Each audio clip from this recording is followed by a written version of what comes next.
आदाब नाज़रीन, जम्मू कश्मीर की ताज़ा तरीन सूरत हाल और उसके बाद तारीख बदलने के बाद जम्मू कश्मीर में कौन से चैलेंजेस अब होंगे आम लोगों को। यूनियन टेरिटरी का स्टेटस मिलने के बाद अमूमन स्टेट्स का दर्जा जो है अपग्रेड किया जाता है, लेकिन पहली बार ऐसा हुआ कि स्टेट को यूनियन टेरिटरी का दर्जा दिया। हालांकि प्राइम मिनिस्टर और होम मिनिस्टर ने पहले ही फ्लोर ऑफ द पार्लियामेंट उन्होंने अनाउंस किया कि उसको बहुत जल्द जो है स्टेटहुड वापस दिया जाएगा, लेकिन उसके आसपास बहुत सारे मामलात हैं। पीपल्स डेमोक्रेटिक पार्टी इस वक्त शायद वाहिद पार्टी रीजनल है जो इस वक्त जम्मू कश्मीर में स्टेटहुड नहीं, वो कहते हैं कि पूरा ढांचा वापस दीजिएगा, जिस्म का एक हिस्सा नहीं चाहेगा क्योंकि इससे काम नहीं चलेगा।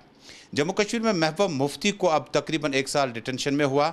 उनकी पार्टी के बेशतर लीडरान बंद हैं और उसके बाद सेकंड लाइन थर्ड लाइन की जो लीडरशिप है वो कहीं कहीं अब शायद जो सियासी गहमा गहमी है वो नजर आई। सबसे बड़ा इंटरव्यू आप देख रहे हैं जम्मू कश्मीर के हर घर की आवाज़, गुलिस्तान टेलीविजन नेटवर्क और जेके मीडिया के बैनर पे इल्तिजा मुफ्ती का इंटरव्यू। मुझे बताएं इल्तिजा की शुरुआत करते हैं कि अब 1 साल हो गया, आप मदर के बहुत ज़्यादा नज़दीक थी। हालांकि जब गवर्नमेंट में थी तो आप मदर के दूर थी, जब मुफ्ती साहब थे तो शायद आप पढ़ाई वगैरह में थी। तो ये 1 साल मुझे बता। मैंने मुफ्ती साहब के साथ भी 4-5 महीने काम किया था और मुझे उनसे बहुत डांट पड़ती थी और मैंने उनके साथ भी काम किया और अपनी मदर के साथ भी काम किया है। तो मैंने दोनों के साथ बहुत क्लोजली काम किया, तो मुझे लगा माई grandfather was very alert in the sense कि वो मेरी गलती ऐसे पकड़ते थे, मम्मी के साथ में थोड़ा डील ले सकती थी। तो दैट वीज मैंने मुफ्ती साहब के साथ 4-5 महीने काम किया और वो मुझे बहुत डांटते थे। हर रोज़ मुझे डांट पड़ती थी और मैं रोते हुए अपनी मदर के पास जाके कहती थी अगले दिन मैं नहीं डैडी के साथ काम नहीं कर सकती हूँ, और अगले दिन मैं ऑफिस उनका काम ऑन टाइम करती थी। सो दैट वाज मैंने दोनों के साथ काम किया है। तो अब वो स्टेज जो है फिर मदर के पास आप गई तो वहाँ पे आपको क्या लर्निंग एक्सपीरियंस मिला?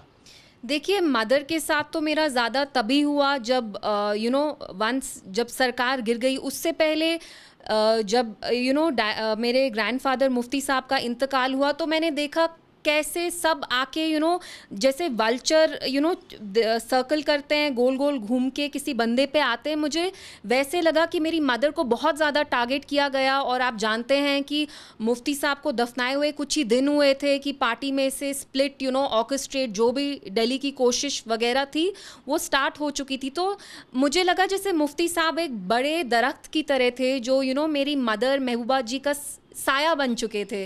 तो जब वो गुजरे और गवर्नमेंट डिस्टर्बेंसेस हुई, उसके बाद से मैं अपनी मदर के साथ आई थिंक ज़्यादा रहने लगी। उससे पहले मैं थोड़ा सा डिस्टेंस मेंटेन करती थी। तो मैंने दोनों के साथ काम किया और दोनों का वर्किंग स्टाइल बहुत ही अलग है। तो इल्तिजा, कैसा डिफरेंस रहा आपका कि एज चीफ मिनिस्टर मदर के साथ रहना और एक कैदी की तरह जब घर में रखा जाता हो, तो how was this all different for you? जी देखिए, महबूबा मुफ्ती साहिबा चीफ मिनिस्टर रहे या आप जैसे कैदी रहे, मेरे लिए तो मेरी माँ ही है ना।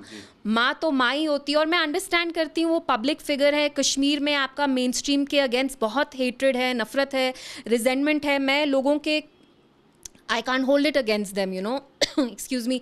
अगर उनको अब स्पेशली अब जो उनको नफ़रत और चिढ़ जैसी हो गई है, but at the end of the day वो मेरी मदर है। तो ना मैं उनको चीफ मिनिस्टर के नज़रिए से देखती थी और ना मैं उनको अब कैदी की तरफ से तरह से देखती हूँ। मेरे लिए वो मेरी मदर है। मैं उनसे प्यार करती हूँ। उनने मुझे पाला है, मुझे और मेरी बहन को single handedly. So I love her for that and she is my mother.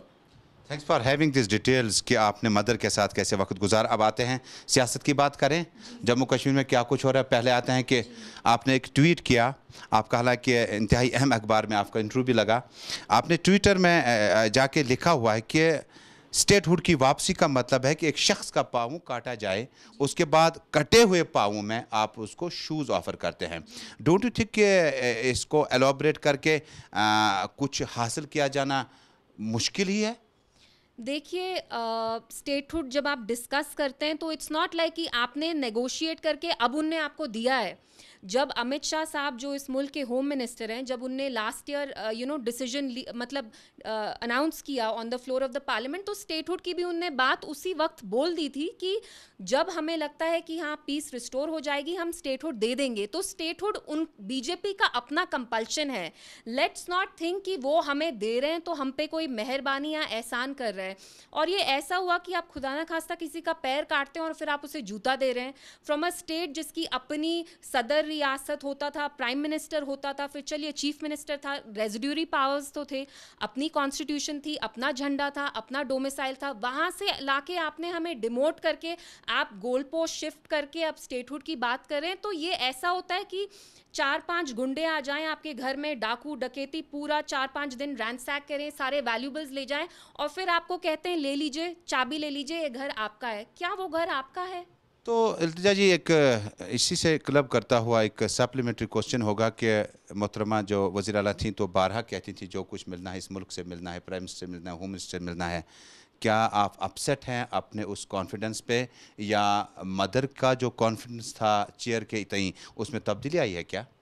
देखिए, हमारा जो मेन स्ट्रीम का नाता रहा है, you always had to place, आपको अपना भरोसा इस मुल्क के जो वो जिस चीज़ के लिए वो स्टैंड करता है। जब आप गवर्नमेंट के लिए बात करते हैं, the government represents the country. ये नहीं हुआ कि आज यूपीए गवर्नमेंट है तो आप उसके साथ अफिलिएटेड हैं तो उसी के लिए नहीं। आप, मेरी मदर का, मेन स्ट्रीम का ये कहना था कि डिस्पाइट द फैक्ट कि जम्मू कश्मीर ऐसा एक the only Muslim majority state जो at the time of partition, जब शेख अब्दुल्ला साहब ने इखलाक किया, एक्सेशन किया, we were the only Muslim majority state that chose, हमने इंडिया को चूज़ किया।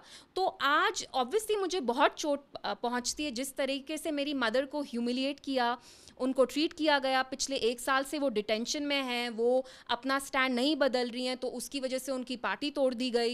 बहुत लेवल्स पे हमें ह्यूमिलिएट किया। तो ऑब्वियसली लगता तो है ही कि ये मतलब क्या कर दिया। तो क्या आपका अभी एतबार है चेयर पे, नेशन पे, कंट्री पे, या इंडिविजुअल्स पे आपकी ओपिनियन चेंज हो गई है? देखिए, me as an individual, as a Kashmiri, मैं सियासतदान की ज़रूर बेटी होंगी, but at the end of the day मैं पॉलिटिशियन नहीं हूँ। और मैंने हमेशा कहा है कि जो भी बात मैं बोलती हूँ वो एज एन इंडिविजुअल बोलती हूँ, अपनी इंडिविजुअल कैपेसिटी में बोलती हूँ। अगर ये कहते हैं कि इनने यहाँ नया कश्मीर किया है, तो ये नया भारत भी है, नया इंडिया है, और ये इतनी नफरत पनप रही है यहाँ पे, एंड इनने अपना सारा हिंदुत्व एजेंडा कश्मीर से ही चाहा स्टार्ट करना। तो मुझे इस मुल्क में वैसा बिलीफ नहीं रहा है। मुझे पहली बार एहसास होता है कि मैं मुसलमान हूँ। मुझे पहले कभी भी कॉन्शियस फील नहीं होता था।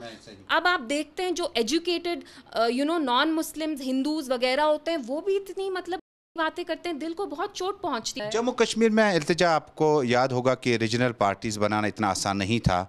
हालांकि मुफ्ती साहब ने जब मरकज़ से वापसी की उसके बाद एक रीजनल फोर्स के तौर पर वो उभरे। वो कह रहे थे कि अपोजिशन की जो आवाज़ है वो ज़्यादा सुनी जानी चाहिए और गवर्नमेंट को अवाम की तवक्कुआत पे खड़ा उतरना चाहिए, बाकी ममालिक और अपनी कंट्री के रिश्ते को बेहतर करना होगा। क्या आप मानते हैं कि वो होप अभी भी ज़िंदा है? आने वाले दिनों में अगर इस तरह का माहौल बनता है कि एक बार फिर सियासी लीडरान की सियासी सरगर्मियाँ शुरू होती है, क्या इल्तिजा मुफ्ती आगे आएंगी और जम्मू कश्मीर के हवाले से जो मुफ्ती साहब का विजन था उसको आगे लेकर चलेंगे? आपने बहुत सारे सवाल एक सवाल में कर दिए। देखिए, जब आप किसी चीज़ को दूरबीन से देखते हैं तो आप दूरबीन को देखते हैं, आप चीज़ को देखते हैं। मैं अभी दूरबीन हूँ जिसके थ्रू मैं चाहती हूँ कि लोग यहाँ के हालात समझे। मेरी ज़्यादा हैसियत नहीं है, लेकिन पिछले 1 साल में जिस भी प्लेटफॉर्म पे हो पाया मैंने बात की। मैं नहीं चाहती हूँ कि हम इस मामले को ट्रिविलाइज करें और मेरे ग्रैंडफादर की लेगेसी या किसी, I am not here for that. मैं नहीं चाहती हूँ मैं यहाँ इस मसले के बारे में बात करने आई हूँ जो गवर्नमेंट ऑफ इंडिया का फॉल्स नैरेटिव है कि यहाँ डेवलपमेंट हो रही है, मिलिटेंसी कम हो रही है। ये सरासर झूठ है, मैं इसको मिटाने आई हूँ। दूसरी बात आपने कही मुफ्ती साहब का जो जम्मू कश्मीर के साथ, कंट्री के साथ और बाकी कंट्रीज़ के साथ को वो कह रहे थे कि इसको रुकना नहीं है, इस प्रोसेस को कहीं पर। जिस तरह से अभी पीडीपी का वो जो मिशन था वो रुक सा गया, थम सा गया। हालात क्या हुए वो हमारे सामने हैं। क्या आप एडवोकेट करेंगे कि पार्टी के जो लीडरान हैं वो उस मिशन को आगे ले जाएं? देखिए, हमारे मुंह पे इतना बड़ा थप्पड़ लगा है कश्मीरियों के, और ये मेन स्ट्रीम की बात नहीं है। जब मेरे से ऑफन जर्नलिस्ट पूछते हैं, वो कहते हैं अब मेन स्ट्रीम क्या करेगी। अब डोमिसाइल लॉज गुपकार पे नहीं लगने वाले, डोमिसाइल लॉज पीडीपी और एनसी और पीसी पे ही नहीं लगने वाले। ये एक कलेक्टिव फाइट है। हमें ये छोड़ देना चाहिए कि मेन स्ट्रीम क्या करेगी, आपके क्या प्लान्स है। हम सबको एक साथ चलना पड़ेगा। हम सबको फॉर अ चेंज हमें यूनिटी दिखानी पड़ेगी, क्योंकि ये बहुत बड़ी लड़ाई है। ये पीडीपी से, it's beyond PDP, it's beyond NC. तो मेरे लिए अभी ये कहना कि पीडीपी का क्या है, फ्यूचर का क्या है, अभी फ्यूचर का है कि जो हमारी आइडेंटिटी है। मेरे मुताबिक बीजेपी यहाँ कल्चरल जेनोसाइड इंजीनियर करना चाहती है। आपको शायद ये वर्ड बहुत स्ट्रांग लगता हो, लेकिन आप सारे चेंजेस देखिए जो डोमिसाइल हैं, you know it's all meant to change the demography. आप टिबेट में देखिए कैसे 10-15 साल लगे वहाँ चीज़ें बदलने में, तो ये हमारे लिए सीख है। ये यहाँ तो मैम एक इस पे मिलता जुलता सवाल है, हालांकि आप कह रहे हैं कि आप न ही किसी पार्टी को रिप्रेजेंट करते हैं, एक इंडिविजुअल की हैसियत से एक आम मार्केट में तासुर है, परसेप्शन जिसको कहते हैं कि PDP has invited Bharatiya Janata party in Jammu Kashmir, otherwise this should not have never happened, ऐसा कभी नहीं होना चाहिए था। तो क्या आपको पछतावा है उस फैसले पे, चाहे आपके घर से चाहे आपकी पार्टी से? उस वक्त तारक हमीद करार ने भी इस्तीफ़ा दे दिया, उन्होंने पार्लियामेंट नशस्त से इस्तीफ़ा दिया, कहा इनके साथ मत जुड़िएगा, हालांकि बेहतरी हो सकती थी। आप मानते हैं कि एक गलती थी वो तारीखी गलती? देखिए ये कब हुआ, जब हमारी सरकार थी तब हुआ क्या इनके साथ? आप मुझे बताइए, इनने 370 कब हटाया? हमारे एजेंडा ऑफ अलायंस में ये क्लियरली लिखा हुआ था, पीडीपी और बीजेपी के एजेंडा ऑफ अलायंस में क्लियरली लिखा था कि आर्टिकल 370 नहीं टच करेंगे। और अगर आप तब का टाइम देखेंगे, हाँ हमसे बहुत खामियां हुई हैं, ये oil and water don't ever mix, you know. मेरे जो ग्रैंडफादर थे जो गुजर चुके, यू नो, उनने कोशिश की कि ये north pole and south pole के मिलने का होगा, लेकिन हैविंग सेड दैट ये इनने तब किया है जब इनके पास मेजॉरिटी आई। ये इनका 5 साल से तो नहीं प्लान बना है, 35 ईयर्स 40 ईयर्स से इनका आरएसएस का प्लान रहा है कि जब इनके नंबर्स होंगे तो दे विल डू इट। तो to blame PDP for you know for it कि जो इनने किया इट्स अनफेयर। फिर तो इनने सीएबी भी किया है। आप देखिए ऐसे स्टेट्स हैं इंडिया में जहाँ पे इनके 3-4 मेंबर होते हैं, 5 महीने बाद ये सारे एमएलएस को खरीद लेते हैं, सरकार इनकी बन जाती है। तो आपको सारा माइंड में रखना है कि आप अब एक ऑलमोस्ट डिक्टेटरशिप फाइट कर रहे हैं, यू नो। तो जो पीडीपी के इस वक्त माहौल में हम देखते हैं कि जो सेकंड लाइन थर्ड लाइन जो बड़ा यूथ ब्रिगेड जो आपके साथ आस पास हैं, कहीं कहीं वो एक्टिविटीज़ करना शुरू किए हैं। हमने कल 21वें साल पे जो पार्टी का 21वां साल थोड़ा सा हमने गहमा गहमी पार्टी में देखी, तो क्या माने कि अब ये प्रोसेस जो है, भले ही सेकंड लाइन कहीं कुछ लोग गिरफ्तार हैं, कुछ लोग दूर दूर हैं, क्या ये प्रोसेस जो है पार्टी का जो टारगेट है वो अब शुरुआत हो सकती है एक्टिविटीज़ वगैरह? बिल्कुल नहीं हो सकती। आई मीन जो ज़्यादातर हमारे लीडर्स हैं, एंड यू नो आयरनी क्या है कि जो लीडर्स मेरी मदर के साथ आर कंसिडर्ड क्लोज, वो अभी भी बंद हैं। यू नो, वेदर वो नईम साहब हो, वहीद पर्रा हो, खुर्शीद आलम साहब हो, most of the leaders are under. देखिए कल हमारा फाउंडेशन डे था, यू नो, इस जमात को बनाने के लिए कितने लोगों ने सैक्रिफाइस किया है। आपके वर्कर के पास कुछ नहीं होता, फिर भी वो गांव टू गांव जाता है, यू नो, उसको थ्रेट होता है कि मिलिटेंट उसको कब मारे। He doesn't even have that security, you know. मेरे पास सिक्योरिटी है, आई कैन अफोर्ड। वो बहुत रिस्क लेते हैं। तो इतने इम्पॉर्टेंट हमारे फाउंडेशन डे पे मेरे हिसाब से गलत होता अगर हम घर पे ही बैठ जाते। तो इसलिए थोड़ा बहुत फंक्शन करना इंपॉर्टेंट था। लेकिन अगर आप ये कहेंगे कि पॉलिटिकल एक्टिविटी रिवाइव हुई है पीडीपी में, बिल्कुल भी नहीं हुई है, किसी भी लेवल पे नहीं हुई है। तो अगर पीडीपी इस प्लेटफार्म पे भी अलग से निकले, क्योंकि नेशनल कॉन्फ्रेंस ने अपना स्टैंड क्लियर किया, गुपकार डिक्लेरेशन के साथ हैं, लेकिन कहीं उन्होंने स्टेटहुड को कहीं ना कहीं अपनाने की जो उन्होंने बात की है। आगा सिद्दरुल्लाह कुछ मामलात को लेकर इस्तीफ़ा देते हैं। कांग्रेस पार्टी ने कहा कि अब यह कहना कबल अज़ वक्त होगा, और पीपल्स कॉन्फ्रेंस ने कहा है कि स्टेटहुड तो ऑलरेडी प्राइम मिनिस्टर और होम मिनिस्टर ने डिस्कशन किया हुआ है, उस पर क्रेडिट लेने की बात नहीं है। कुछ पार्टियां 370 के बारे में 370 कहते हैं एलिफेंट इन द रूम। वो ऐसा एलिफेंट इन द रूम हो गया, you can pretend to be an ostrich कि आप अपना सर यू नो रेत के अंदर डाल दें, बट वो तो वहाँ है। हमने इतनी बड़ी चीज़ खोई है, हमारी इतनी बड़े पैमाने पे बेइज्जती हुई, यू नो, लिटरली मतलब हमें स्ट्रिप किया गया है, यू नो। खुदा ना खास्ता किसी को आप स्ट्रिप करते हैं, ये बिल्कुल वैसा था। तो स्टेटहुड के बारे में इतना आप क्या मतलब, आप मेरे हिसाब से इसमें मेन स्ट्रीम के लिए भी एक सीख है। देखिए जो एक घर होता है वो उनके लोगों से बनता है, अगर उसमें लोग नहीं हो तो वो घर नहीं, वो मकान कहलाया जाएगा। वैसे ही जैसे हम कहते हैं कि गवर्नमेंट ऑफ इंडिया को जम्मू कश्मीर चाहिए उसके लोगों के बगैर, अगर यहाँ मेन स्ट्रीम अब स्टेटहुड इलेक्शन के बारे में ज़्यादा मतलब जाएगी तो आप इन अ वे लेजिटिमाइज कर रहे हैं नैरेटिव। और देखिए आप कल 80 सीटें भी जीत जाएं, चलिए पीडीपी जीत जाएगी 80 सीट, कुछ करके इलेक्शन लड़ लिया, आप क्या हासिल करेंगे? ना आपके पास पावर्स हैं, हर एक चीज़ के लिए आपको आपका स्पेशल स्टेटस चला गया है। जब आपके लोग ही नहीं रहेंगे, जब you know what makes Jammu and Kashmir beautiful is Kashmiriyat, यहाँ के लोग, उनका कल्चर। खुदा ना खास्ता कल जब यहाँ डेमोग्राफी चेंज हो जाएगी तो आप किसके लिए इलेक्शन लड़ेंगे? आपके लिए वोट कौन देगा? वोट कौन देगा? जी जी। महबूबा जी को महबूबा जी किसने बनाया है? उन किसने बनाया, आप मुझे खुद बताइए। मुझे बताएं कि एक साल में वापस आए हम, एक साल में कि आपके पास क्या एक्सपेरिमेंट अभी देखने को मिल सकता है कि जो आप आने वाले दिनों में उस एक्सपीरियंस को आगे ले जाएंगे? What was the learning stage for you being with mother for 1 year? I think मैंने बहुत कुछ सीखा, जो हुआ वो बहुत अनएक्सपेक्टेड था, और जिस ड्रामेटिक तरीके से हुआ इट वाज लाइक अ कू, जिसको अंग्रेज़ी में आप कू कहते हैं, कि अचानक से लीडरशिप को ले लिया गया, मेरी मदर को ले लिया गया, फिर हम आपस में नोट्स एक्सचेंज करते थे, स्मगल करते थे। तो एज अ कश्मीरी ऑब्वियसली आपको वो दर्द है एंड एंग्जाइटी थी, लेकिन मुझे लगा कि जितनी मेरी हैसियत है मुझे अपनी आवाज़ रेज़ करनी चाहिए एज अ कश्मीरी, और इस पे अटेंशन लाना चाहिए nationally internationally. As a daughter मैं ये कहूँगी कि आपकी ज़िंदगी में एक वक्त आता है कि जब आपकी जो पेरेंट्स होते हैं, आप उनके पेरेंट्स बन जाते हैं और वो आपके बच्चे बन जाते हैं। बहुत बार ऐसी ज़िंदगी ऐसे ज़िंदगी में होता है। तो मुझे पिछले 1 साल में ऐसे लगा कि वो मेरी बच्ची हैं और मैं उनकी मदर हूँ। I felt like I was mothering her, क्योंकि आप देखिए मुझे बहुत चोट पहुँची जब मेरी मदर को लिया गया। तो मीडिया ने बहुत मिलिशियस स्लैंडरस स्टोरीज़ की कि उनका उमर साहब से झगड़ा हो गया, फिर उनकी पुलिस लेडी से हाथापाई हुई, मैन हैंडलिंग हुई। फिर जब उनका PSA डॉसियर आया, मुझे आपको उसके बारे में बताने की ज़रूरत नहीं है कि वो हार्ड स्कीमिंग है, पर्सनल रिमार्क्स थे, बहुत बहुत डर्टी लैंग्वेज यूज़ की गई थी। तो इन अ वे मुझे लगता है कि मैंने उनको I feel so protective towards हर। मैंने कश्मीर के लिए तो एक लेवल पे जितना हो सका मैंने बोला, बट एज अ डॉटर, एक बेटी के नाते मैंने अपनी मदर के हक, उनकी इज्जत, उनकी डिग्निटी के लिए मैं हर एक दिन लड़ी हूँ सिंस लास्ट ईयर।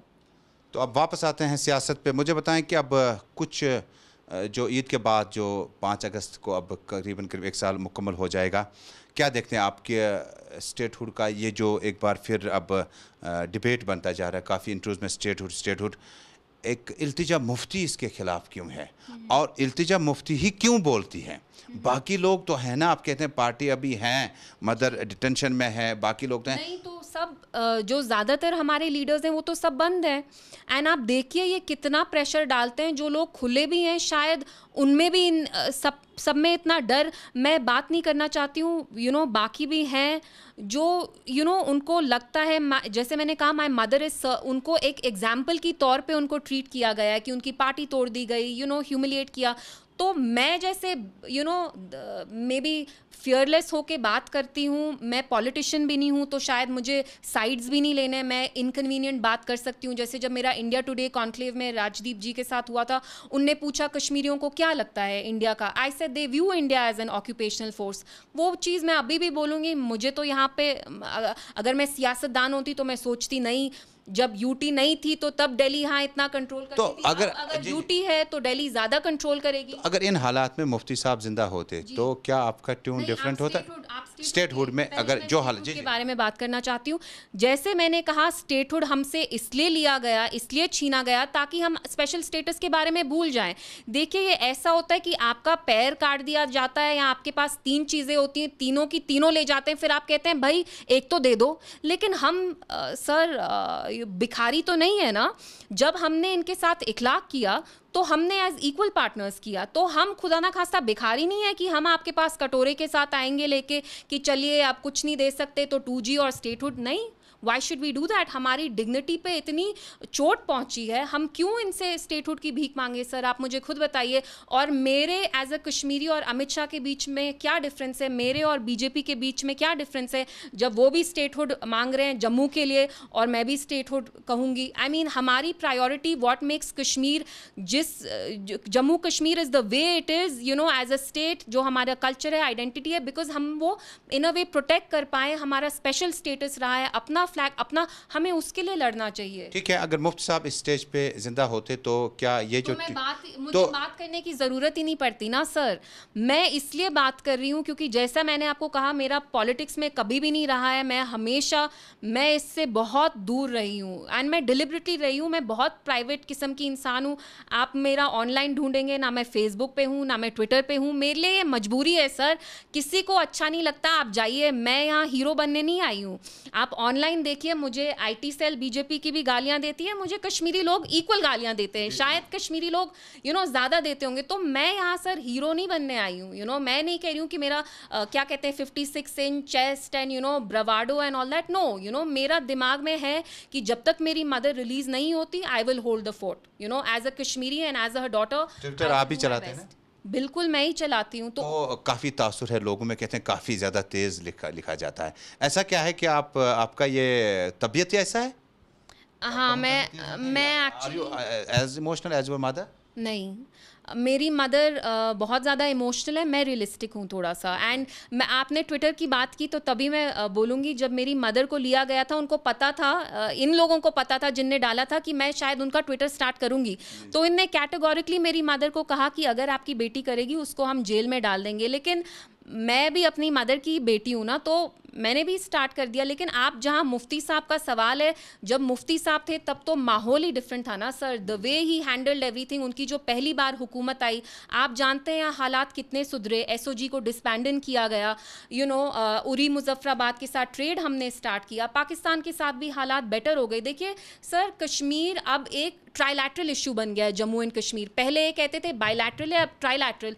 ये एक ऐसी जियो स्ट्रेटेजिक, इसका ऐसा कंपोनेंट है, ऐसा एक्सटर्नल डायमेंशन है, आप अपने नेबर्स को इग्नोर नहीं कर सकते। तो मुझे लगता है अगर मुफ्ती साहब होते तो चीज़ें ही शायद कुछ अलग होती, उनका जाना, उनकी उस वक्त डेथ हम सब के लिए, it was the most unfortunate thing. अगले सवाल हम थोड़ा आप सियासत से बाहर आते हैं और आपके ज़ात के बारे में जानेंगे कि इंटरव्यू काफ़ी हो गया, चर्चा बहुत ज़्यादा है मार्केट में, ट्विटर और बड़े बड़े अखबारों में, टेलीविज़न चैनलों में।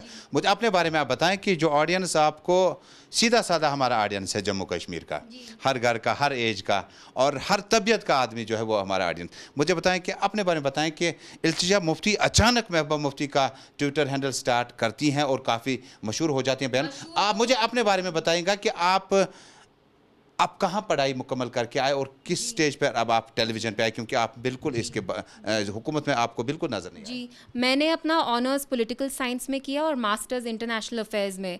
और जो मुझे ताने दिए भी जाते हैं, वो कहते हैं कि तुम क्यों अंग्रेज़ी बोलती हो, यहाँ के बच्चे। मैं उनको कहना चाहती हूँ, आप प्लीज़ यहाँ के जम्मू कश्मीर के the students are so bright, वो मेरे से बेहतर बात करेंगे, तो फिर क्या आप उन पर भी ताना तंज करेंगे? लेकिन आप कह रहे हैं अपने बारे में थोड़ा सा बताऊं मैं। और हाँ जी। मेरा पॉलिटिक्स में बैकग्राउंड है और मुझे पढ़ना बहुत अच्छा लगता है। मैं आजकल अरबी सीखने की कोशिश कर रही हूँ, मुझे बहुत ब्यूटीफुल लैंग्वेज लगती है अरबी। अरबी में आप कहें मुझे पानी का ग्लास पीना है तो वो भी it sounds like music, and obviously Arabic is the language of Allah, Allah ताला। सो मैं अरबिक सीख रही हूँ और मुझे घर का खाना बहुत अच्छा लगता है। I am a proper Kashmiri girl. Interview के आखिरी लम्हात में हम बात करेंगे कि जम्मू कश्मीर में इल्तिजा मुफ्ती का मैसेज क्या रहेगा, सियासत में भी होगी इसमें और मेडिकल ओपिनियन भी होगी, पेंडेमिक के दौरान क्या कुछ हुआ, कितने सारे मामलात रहे, क्या मैसेज आपका रहेगा पूरे जम्मू कश्मीर के लोगों के लिए कि एक छोटी सी गुड़िया अब सियासत के बारे में बहुत जान गई है, बहुत ज़्यादा जानना चाहते हैं। गुड़िया लगती हूँ, बीजेपी को तो लगता होगा मेरे सर पे सींग है जिनकी लाइट जल। जी, अपना अपना ओपिनियन है, क्या आपका मैसेज होगा? देखिए, मेडिकल हालात पे तो मैं ज़्यादा ओपिनियन दे नहीं सकती, मैं डॉक्टर नहीं हूँ, लेकिन मैं लोगों को ज़रूर कहूँगी कि आप सोशल डिस्टेंसिंग जितना हो सकता है प्रैक्टिस करिए, मास्क पहनिए।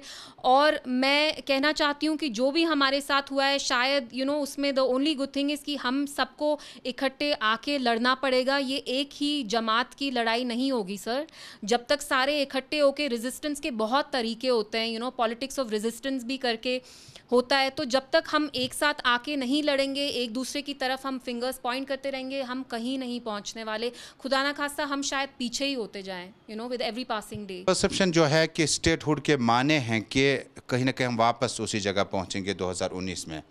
अगर आपसे कहा जाए कि स्टेटहुड को आप थोड़ा सा एलॉबरेट करें, डिफाइन करें, आपके लिए क्या हैसियत रखता है स्टेटहुड की वापसी? देखिए, स्टेटहुड में ऑनेस्टली लोगों के लिए कुछ नहीं है। अभी इनने 1-1.5 साल में इतने स्वीपिंग कॉन्स्टिट्यूशनल चेंजेस किए हैं, डोमिसाइल किया है, डेमोग्राफिक। आप स्टेटहुड लेके जाएंगे कहाँ? मेन स्ट्रीम करेगी क्या? अभी द ओनली थिंग इज़ जो चीफ मिनिस्टर यूटी का है उसका वो स्टेटस है जो कैबिनेट चीफ सेक्रेटरी का होता है, and he reports to the LG, he is an adviser to the LG, not the other way round. तो इसमें लोगों के लिए कुछ नहीं है, हमारे घाव पे नमक छिड़क रहे हैं और इसमें हमारे लिए कुछ नहीं है। अगर मैं वो वो चीज़ मांगूं जो बीजेपी के लोग मांग रहे हैं, जो उन्होंने लास्ट ईयर कहा था वो रिस्टोर करेंगे, इसमें लोगों के लिए कुछ नहीं। और इसमें मेन स्ट्रीम के लिए ये लेसन है कि जैसे मैंने कहा कि घर लोगों से बनता है वरना वो मकान होता है, तो वैसे ही जम्मू कश्मीर कश्मीरियत उनके लोगों से बनता है। आप अगर हम भी कल इलेक्शन लड़ते हैं, 80 सीट्स लाते हैं, आप क्या करेंगे ऐसे यूटी का या चलिए स्टेट का भी, जहाँ के लोग खुदा ना खास्ता दे स्टॉप टू एग्जिस्ट। एक महबूबा जी को लोगों ने बनाया, तो जब वो लोग खुदा ना खास्ता एग्जिस्ट नहीं करेंगे तो आप किसके पास जाएंगे? तो you owe it to to the people कि आप थोड़ा सा स्पेशल स्टेटस के बारे में बात करें। एंड मुझे स्टेटहुड बहुत बचकानी ये डिबेट लगता है कि स्टेटहुड मिलेगा। अरे उनने खुद बोला है फ्लोर ऑफ पार्लियामेंट पे मिलेगा। There is no ambiguity on this. आप गुलिस्तान टेलीविजन चैनल का ऑडियंस और इल्तिजा मुफ्ती से पूछेंगे कि कितने टाइम आप स्पेयर कर पाते हैं टेलीविज़न के लिए, और क्या पूरी फैमिली में Gulistan television JK news network जो है, क्या आपको समय मिलता है देख पाने का, और क्या किया जा सकता है? शाम में मेरी जो ग्रैंड मदर हैं और मदर हैं वो हमेशा गुलिस्तान की शाम की न्यूज़ देखती हैं। जहाँ तक मेरा सवाल है, मैं टीवी को बिल्कुल अवॉइड करती हूँ। मेरे ख्याल से आपका जो दिमाग है वो सारा इससे ख़राब हो जाता है। आपको पढ़ना चाहिए, बाकी चीज़ें करनी चाहिए, लेकिन obviously it's a very good channel. I think आप बहुत सारी ऐसी चीज़ें बोल पाते हैं जो शायद बाकी लोग नहीं बोल पाएँ, और आप बिल्कुल दबंग होके कहते हैं। So that's a very good thing. And obviously आपकी व्यूअरशिप भी बहुत अच्छी है, आपको बहुत सराया जाता है। आपके व्यूअर्स बहुत ज़्यादा पसंद करते हैं आपके प्रोग्राम्स को। तो चूंकि ईद, कोविड-19 और इन हालात में अब जम्मू कश्मीर, चूंकि अब 1 साल हो गया कि जब जम्मू कश्मीर का आम लेबर, आम आदमी, यहाँ तक कि सरकारी मुलाजिम को छोड़ के किन हालात में है, क्या मैसेज आपका होगा? देखिए, मैं कोई डॉक्टर नहीं हूँ, लेकिन मैं लोगों से यही दरख्वास्त करूँगी कि आप प्लीज़, मेरी उनसे ये इल्तिजा होगी कि आप मास्क पहनिए और आप जब निकलते हैं तो सोशल डिस्टेंस मेंटेन करिए जितना हो सकता है। And obviously apart from social distancing Covid, हम एक डबल लॉकडाउन से गुजर रहे हैं। हमें ये समझने की ज़रूरत है कि ये सरकार डिलिबरेटली अभी अपना एजेंडा पुश कर रही है। कोविड के बीच में आपने खुद देखा डोमिसाइल, तो हम सबको थोड़ा हौसला रखना पड़ेगा और हम सबको एक साथ चलना है। जब हम डिवाइड होंगे तो हमारी स्ट्रेंथ उतनी नहीं होगी, तो हम सबको एक साथ चलना है, अपने डिफरेंसेस भूल के। बहुत शुक्रिया बातचीत करने के लिए इल्तिजा मुफ्ती ने बहुत ही खंदा पेशानी के साथ बातचीत की, और इस इंटरव्यू के दौरान हमें कभी भी ये नहीं लगा कि जम्मू कश्मीर में जो हालात बने हैं इनकी वजूहात जानने की कोशिश हमने नहीं की, लेकिन माजी में जाकर जब PTP, नेशनल कॉन्फ्रेंस, कांग्रेस और बाकी पार्टियों ने जम्मू कश्मीर के आवाम के लिए काम किए, उसको दोहराने की ज़रूरत है। और मुझे लगता है कि आने वाले वक्त में जिस तरह से इल्तिजा मुफ्ती ने कहा कि PTP कमिटेड है, जो इस घर को अलग अलग हिस्से करने की कोशिश की, इसको दोबारा जोड़ना होगा और उसी समत में इसको वापस लाना होगा। आने वाले वक्त में अब पता चलेगा कि रियासत जम्मू कश्मीर जो स्टेट होने के बाद UT का दर्जा पाई थी, इसमें और कौन सी सियासी तब्दीलियाँ आएंगी। समीर वानी के साथ सैयद तजम्मुल, गुलिस्तान टेलीविज़न नेटवर्क, श्रीनगर।